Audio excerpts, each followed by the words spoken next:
This is NASA TV.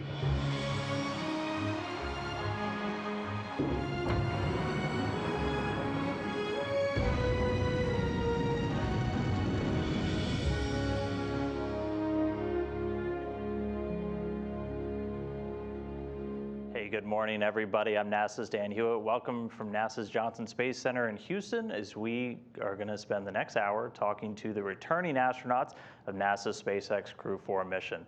Here in the room with me, I have Bob Hines, Jessica Watkins, and Kjell Lindgren, and then joining us from Europe, we have Samantha Cristoforetti. It's been just under a week since they returned home with the splashdown back on October 14th after spending 170 days in space.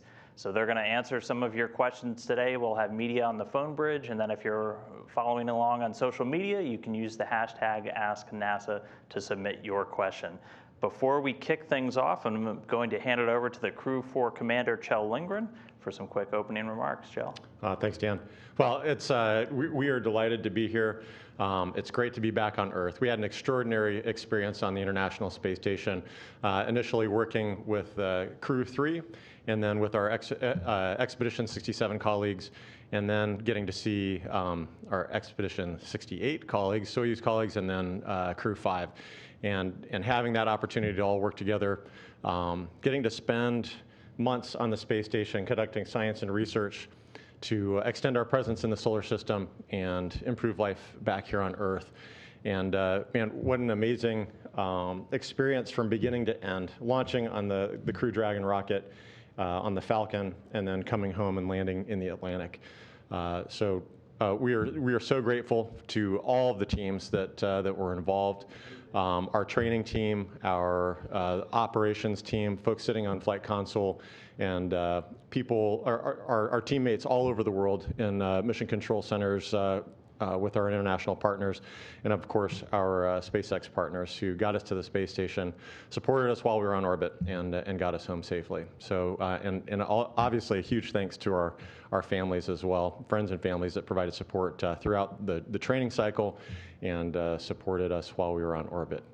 We are really excited to be here back on Earth and excited to answer your questions. All right, thank you so much, Kjell. So we're going to jump right into it. If you're on our phone bridge, remember, press *1 to get into the question queue, and please address your question to a specific astronaut, as again, we have Samantha joining us from Europe, so we want to try and make that a little bit easier. Our next question comes from Marvin Marshall with the Nighttime News Space Report. Marvin? Hi, my name is Marvin Marshall from the Nighttime News Space Report on twitch.tv. Welcome back to Earth, everyone. I hope you're all having a great day today. It's great to be able to talk to you guys again, but not moving at 27,500 kilometers an hour this time. Now, this question is from one of my viewers here named Dew. Now, for Kjell and anyone else who wants to chime in, what diodes on XROOTS did you guys use, and what spectrum of light, if you guys know that? We saw some pictures of the roots, and they looked so healthy. Thank you again. Welcome home, everyone. Thank you so much. What an amazing opportunity to work on the veggie enclosure, to work on the XROOTS project. I had the opportunity during my last mission to work on veggie, and we grew plants in a soil matrix, basically soil contained within little pillows. And this project, XROOTS, was looking at an advanced technology, at least for the space station, of using hydroponics and aeroponics. This is a technology that is scalable to the sizes and requirements that we were going to need for long duration space flight. And so it was really interesting to watch these plants grow, to get to tend. I think we all had the opportunity to work on them and to tend to them, peek in on them on a daily basis and really work with them a couple of times a week. Was really a refreshing experience, literally, because when you would pull down the accordion enclosure around it, you could just smell Earth. You could smell the plants. It was absolutely amazing. We got to grow peas and tomatoes and onions, and so to smell those smells was absolutely amazing. To see something living, growing there in the space station was really an extraordinary experience. I don't know the wavelength of light. It was pink, very pink. Definitely knew when the light was on because the whole Columbus module would glow in pink. But I think that we all really appreciated the opportunity to work with those plants. And keep sending in those questions using hashtag #AskNASA. I will try and get to a few more in this, but these three are going to be sticking around after and answering some more for you on Twitter. We're going to jump back over to the phone bridge now for some follow-ups. We'll start off with Marvin Marshall. I almost call him Marvin the Martian every single time, with Nighttime News Space Report. Marvin? Thank you, Dan. Hi again, Marvin Marshall here from the Nighttime News Space Report. Now, this question is for everybody. It's from one of my viewers named Cassie T. She wants to know, for all of you here, how was there, and what was your favorite meal aboard the space station? Thank you again. Start us off, Bob. That's a good question. So one of the, the food is obviously a very important piece, not only just from general nutrition and that kind of thing, but also from a morale standpoint. And we're fortunate to have a very large variety of food and a menu that we can kind of customize a little bit. And we even have some allowances for some personal favorites that we're allowed to have sent up while we're up there. And so having that variety is really helpful.